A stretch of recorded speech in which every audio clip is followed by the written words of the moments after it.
বাঁকুড়ার সোনামুখী বিধানসভার পাত্রসাহেব থানার কাকরডাঙ্গা এলাকার হাট কৃষ্ণনগরে বুধবার রাতে রাজনৈতিক উত্তেজনা চরমে ওঠে। অভিযোগ, তৃণমূলের দুষ্কৃতীরা বিজেপির যুব মোর্চার মণ্ডল সভাপতি স্বরূপ ঘোষের বাড়িতে হামলা চালায়। বিজেপির দাবি, তৃণমূলের বিষ্ণুপুর সাংগঠনিক জেলা সভাপতি সুব্রত দত্ত নিজে উপস্থিত থেকে দলীয় কর্মীদের নিয়ে রাতের অন্ধকারে ওই হামলা পরিচালনা করেন। বাড়ির তুলসী মন্দির, বাইক, আসবাবপত্র ও জল সরবরাহের পাইপলাইন ভাঙচুর করা হয়। এমনকি বাড়ির মহিলাদের ওপরও শারীরিক হামলার অভিযোগ উঠেছে। আহতদের সোনামুখীর বিজেপি বিধায়ক দিবাকর ঘরামি হাসপাতালে নিয়ে যান ও পরে ঘটনাস্থল পরিদর্শন করেন। অন্যদিকে তৃণমূল জেলা সভাপতি সুব্রত দত্ত পাল্টা অভিযোগ তুলে বলেন, প্রথমে বিজেপি নেতা স্বরূপ ঘোষের নেতৃত্বে তৃণমূলের পাত্রসাহেব ব্লকের যুব সহ সভাপতি মিলন করি ও আরও দুজন কর্মীর ওপর বিজেপি কর্মীরা টাঙে নিয়ে হামলা চালায়। আহত তৃণমূল কর্মীরা বর্তমানে দুর্গাপুরের একটি বেসরকারি হাসপাতালে চিকিৎসাধীন। ঘটনাকে কেন্দ্র করে এলাকা জুড়ে উত্তেজনা ছড়িয়েছে। পরিস্থিতি নিয়ন্ত্রণে রাখতে মোতায়েন করা হয়েছে বিশাল পুলিশ বাহিনী। প্রশাসনের পক্ষ থেকে ঘটনার তদন্ত শুরু হয়েছে। 12টার সময় আমরা সব খাওয়া দাওয়া করে শোবো বলে রেডি করেছি, দিয়ে আর খুব বাঁকানচুরি করছে।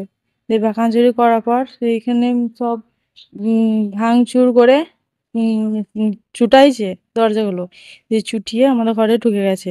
ঢুকে যেয়ে আমার ঘরে নিজে সব ভাঙচুর করেছে। কারা করেছে এটা? তৃণমূলের লোকেরা।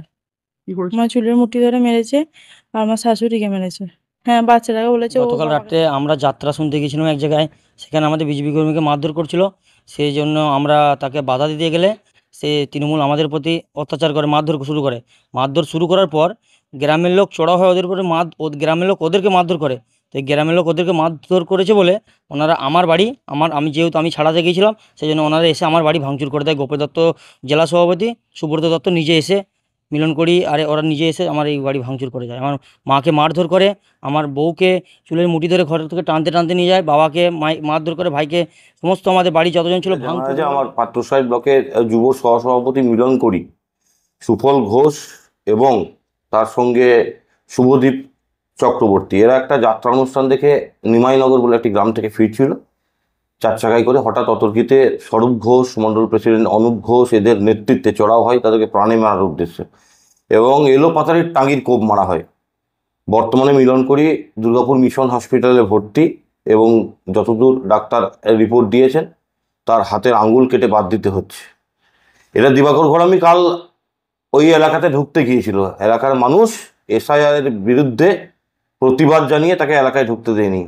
বিজেপি ভেবেছিল ধমকে চমকে প্রাণে মেরে দিয়ে, প্রাণে মারার উদ্দেশ্য করলেই হয়তো তৃণমূল থেমে যাবে। আমি দিবাকর ঘরামি এবং স্বরূপ ঘোষদের বলছি, এরপরে দেখতে থাকো কি হয়, মানুষ প্রতিবাদের করবেই।